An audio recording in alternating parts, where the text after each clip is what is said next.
بسم الله الرحمن الرحيم. ازيكم يا جماعه؟ بيجي لي اسئله كتير. اسفه على الانقطاع الاول ان انا سبت القناه شويه. هنكمل مع بعض باذن الله. بيجي لي اسئله كتير ان وزن الفرخ الفيومي بعد عمر شهرين بيبقى قد ايه. الفراخ اللي قدامكم دي يا جماعه دي فراخ بلدي وفيها فراخ فيومي، وكنت كمان مربيه فراخ ساسو وفراخ بيضه. كل ده كنت مربيه مع بعضه. ما تخافوش ابدا يا جماعه ان انتوا تربوا اي نوع مع بعضه بيبقى كويس خالص. والبط ده كمان انا مربياه معاه فراخ بيضه وفراخ ساسو. لما لقيته كبر بقى وعمال يعك المكان نقلته هنا وجبته مع الفراخ الكبيره. شايفين يا جماعه اختلاف الاحجام؟ كل ده هو عمر واحد. الفرخه دي وكان معاها فراخ ساسو كانت ما شاء الله وصلت ل 2 كيلو وشويه نفس العمر.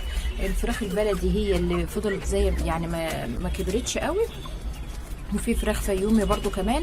الاكتر حاجه بتوصل للوزن هي الفراخ الساسو، يعني رب انواع مختلفه مع بعض، ساسو مع بلدي مع فيومي مع ابيض عادي خالص. وبعد كده بقى ايه، الابيض مثلا هيكبر بسرعه تاخديه تذبحيه بسرعه.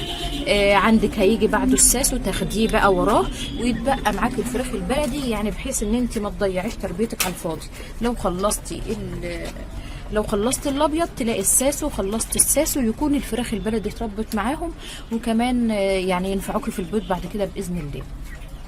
طبعا شايفين ده يا جماعه ده اقرب هو يعني ده كان خليط كده من انواع فراخ. ده طبعا بلدي مش بلدي حر، ده بلدي هجيني. وتعرفين ان هو هجيني ان هو بيتاخر في الاذان شويه. انما البلد الحر الكتكوت بيبقى كتكوت كده عمره اسبوعين وتلاقيه بيدن. انما دول اتاخروا في الاذان شويه. شايفين دي حجمها دي هجين عادي، يعني حجمها اكبر منهم ازاي.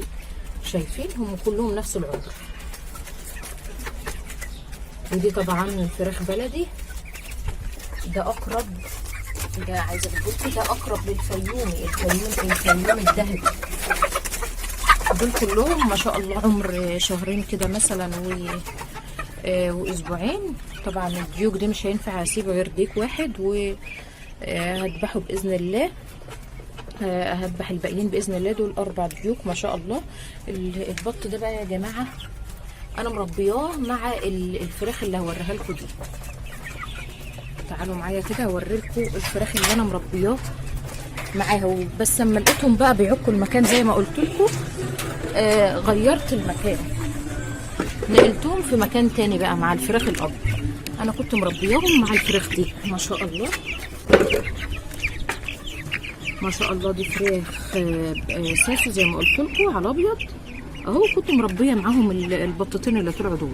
يعني انا عايزه اقول لك ان انت تربي اي فراخ بيضه استفادي وربي معاها اي حاجه تانية. انت بتكوني حاطه لهم نور وبتكوني حاطه لهم اللي عليها النعمه بتاعتهم وحاطه لهم الحاجه بتاعتهم. فحاولي ان انت تستفادي وتربي معاهم اي حاجه تانية، بط فراخ ساسو فراخ بلدي، بحيث ان انت اول ما تخلصي الفراخ الابيض بقى دبحتيها خلاص خلصتيها يتبقى معاكي حاجه تانية ويكونوا تربوا معاهم من غير ما تحسي خالص. ما شاء الله. اوعي تخافي ابدا ان انت تربي انواع مختلفه مع بعضها. الخوف بس من البط في ان هو بيعك المكان شويه، فانت لو حافظتي على ان انت تغير لهم الفرشه كل شويه مش هيبقى في اي مشكله خالص. ما شاء الله اهو. دول عمر الوقت 3 اسابيع. بس طبعا الصندوق دق عليهم شويه، فانا لما لقيت المكان دق عليهم زي ما قلت لكم شلت البط بقى وحطيته مع الفراخ الكبيره دي. كانت دفعه قبلها. ما شاء الله. ربنا يكرمكم يا رب ويزيدكم كلكم ويبقى الخير عندكم كلكم يا رب.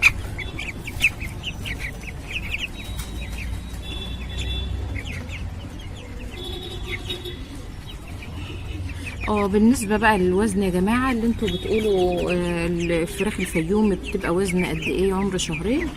هي بتبقى مثلا يعني انت لو بتاكلي كويس قوي ممكن تبقى معاكي كيلو، من كيلو وربع لكيلو ونص. وطبعا لو تهجينها عالي قوي يعني. انما لو مش متهجنه عالي ممكن يعني انا مش الميزان اللي عندي مش بيديني بالظبط يعني، لان هو اصلا ميزان بشر يعني مش ميزان. فبحاول مش الميزان اللي هو بيبقى ارقام ده اهو. فانا بحاول ان انا احط الحاجه مثلا في كيس واقربها شويه علشان يديني قراءه.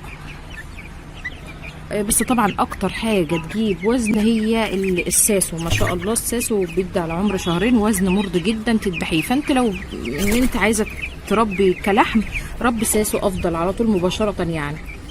اما لو انت هتجيب اصلا فراخ فيومي فدي هتها برابر للبيض، ما تفكريش ان انت تجيبيها مثلا عشان كلحم، لا كبيض افضل طبعا.